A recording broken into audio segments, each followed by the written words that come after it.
Salut, bienvenue sur la chaîne YouTube de l'investisseur magicien. Aujourd'hui, je vais te présenter un peu ma boule de cristal pour l'année 2021-2022. Allez, c'est parti.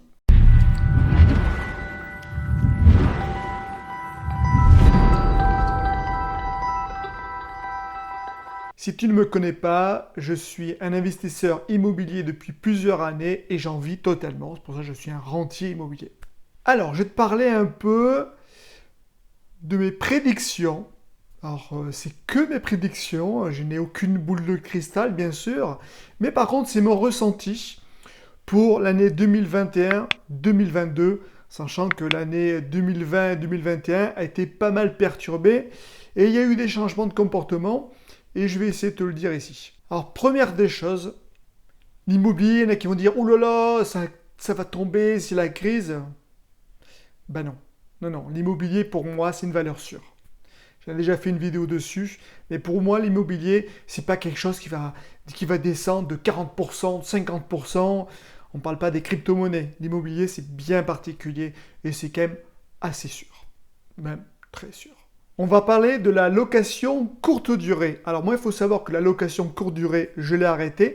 Je te montrerai en haut ici une vidéo pourquoi j'ai arrêté la location courte durée. Et c'est vrai, quand je l'avais arrêté, c'était en plein Covid. Alors, c'était pas pour le Covid que je l'ai arrêté. C'était pour d'autres choses. Mais ça, tu regarderas la vidéo pourquoi je l'ai arrêté. Mais la location courte durée, moi, c'est vrai, personnellement, j'avais moins 49%. Voilà, moins 49% de personnes en moins, de rendement, etc., etc. Donc, c'est vrai, c'était un peu tendu. Mais j'avais toujours un cash flow. Donc, ça, c'est bien intéressant. Il faut savoir que à cette période-là, avec la Covid, il y a beaucoup de gens qui ont dit « Ouh là là, la location courte durée, c'est bon, j'arrête, je passe tout en meublé. » Oui, mais c'est un petit peu dommage. Moi, je l'ai fait pour des cas bien particuliers, pas du tout pour ça. Covid ou pas Covid, ça aurait été pareil. Mais le problème, c'est que peut-être ces personnes-là ont passé en meublé classique et ils ne sont pas tellement gagnants. Voire peut-être même perdants, et voire peut-être ils n'ont pas de cash flow, voire ils ont un cash flow négatif. Donc c'est quand même pas cool. Mais bon, c'est comme ça. Donc pour moi, la location courte durée aura toujours, on aura toujours besoin. En tout cas, moi je parle sur Lyon, on aura toujours besoin de plus en plus. Et oui, de plus en plus, parce que maintenant, peut-être les gens ne vont pas rester peut-être très longtemps dans un endroit, mais par contre, ils ont besoin de se loger peut-être quelques jours, quelques semaines, voire peut-être des mois. Et aussi, il y a des formations, ainsi de suite, qui vont durer quelques semaines, mais ils ont besoin de location courte durée, et souvent les hôtels, ils n'en ont pas.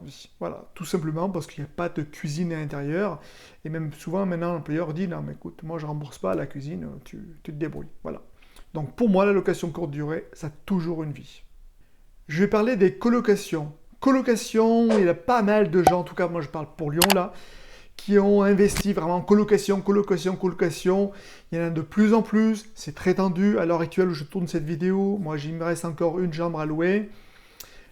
C'est tendu, mais il faut savoir que moi je sais qu'il y a peu de temps, il y avait encore 4 colocataires pour un bien immobilier, enfin pour une chambre. Donc on avait encore de la place. Mais c'est vrai, c'est un marché où il y a pas mal de gens qui seront précipités dessus. Donc, à faire attention. Mais par contre, pour moi, c'est encore un bon business. Je vais revenir aussi sur la colocation.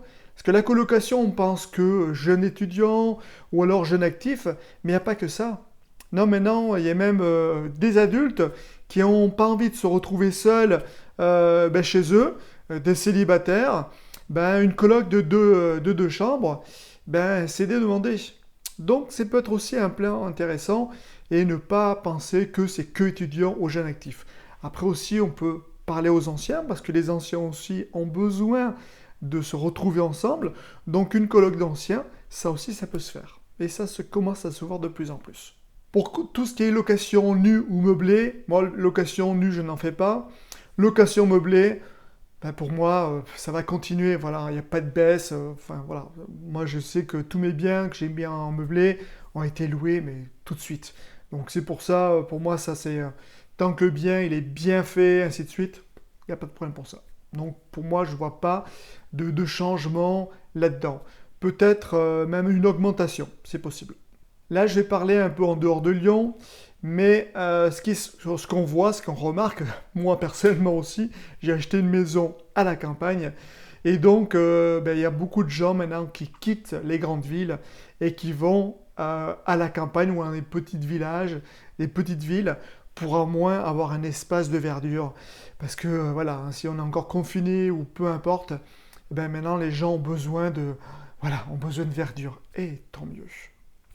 Donc c'est vrai, les maisons à l'extérieur, ça peut être un bon plan. Il y en a des investisseurs qui l'ont fait, ce plan-là, et ça fonctionne. Donc voilà, c'est peut-être un petit indice où vous pourrez peut-être faire acheter des biens en dehors des grandes villes, bien les rénover, ainsi de suite, et les mettre en location.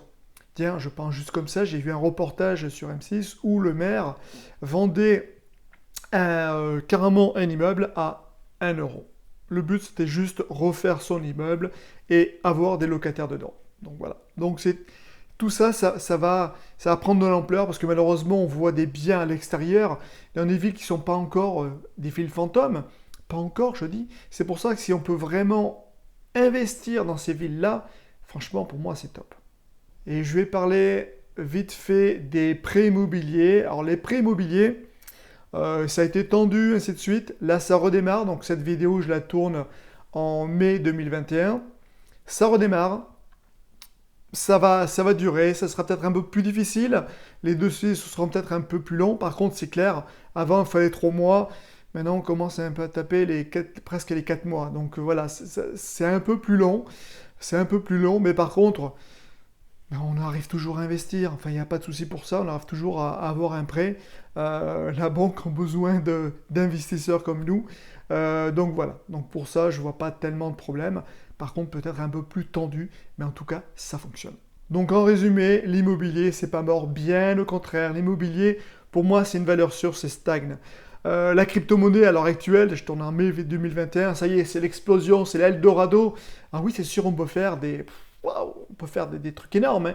Moi, personnellement, j'avais investi dans le Bitcoin où il était à 900 euros. À l'heure actuelle, il est vers les 50 000 euros. Mais bon, passons. Mais c'est un business, ça aussi, très haut, très bas. Donc voilà, par rapport à l'immobilier, ça monte plus ou moins quand même. Voilà, c'est un peu comme la bourse. La bourse sur long terme, pareil, ça monte. Voilà, j'espère que cette vidéo t'a apporté quelques petites billes. Et moi, je te dis à bientôt pour une prochaine vidéo. Salut!